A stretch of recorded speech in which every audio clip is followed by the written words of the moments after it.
Long before the world became consumed by endless noise and restless ambition, there stood an ancient monastery high upon the mountains, where people journeyed not to escape life, but to truly understand themselves.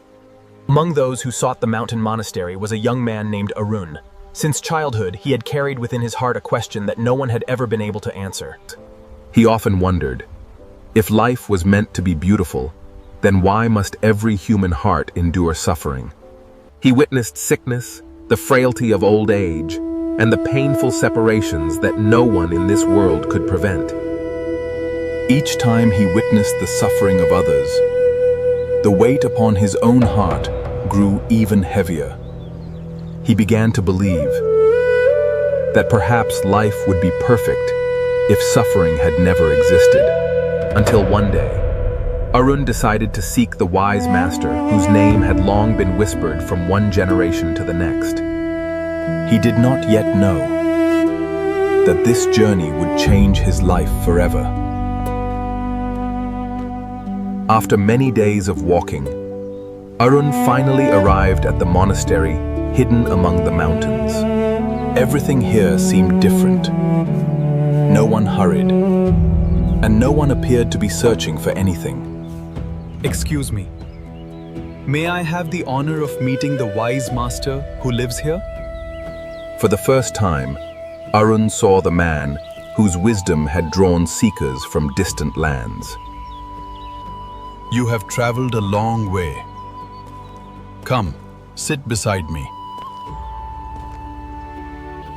Arun had imagined this moment many times, yet now he did not know where to begin. Master, why must human beings suffer, even when they have done nothing wrong? But the master did not answer. He allowed the question to remain in the silence between them. Before asking why suffering exists, tell me, Arun, what do you believe suffering truly is? For the first time, Arun realized that he had spent years fearing suffering, without ever understanding what it truly was. The wise master still didn't answer. He simply stood up calmly and walked away. There are no lectures, only slow footsteps amidst the silent garden. Then,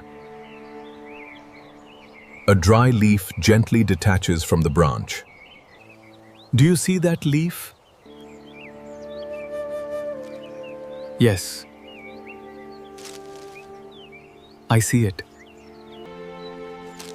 In your opinion, what made that leaf leave the branch? Master, perhaps because of the wind.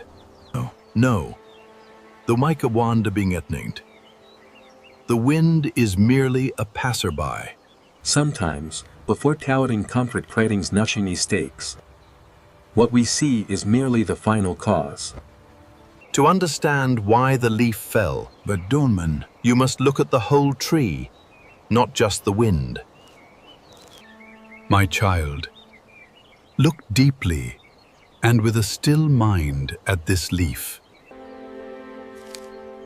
Tell me, does this leaf suffer?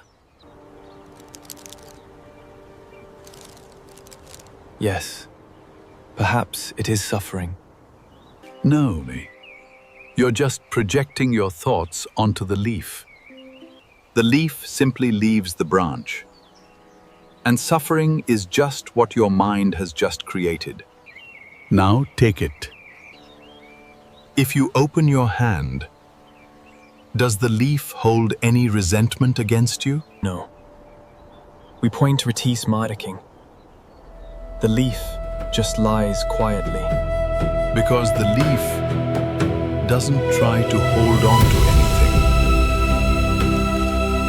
Humans suffer, not because life changes, but because they always want everything to stay the way they wish. Don't you see? The leaf has never resisted change, but humans always want to hold on to things that were born to change. I want youth to stay forever. I want the person I love to never leave. I want what I have to belong to me forever. It is this attachment, Make him hand poet. that is the seed from which suffering is born. Unborn. The day you stop forcing life to go your way is also the day your mind truly begins to be free.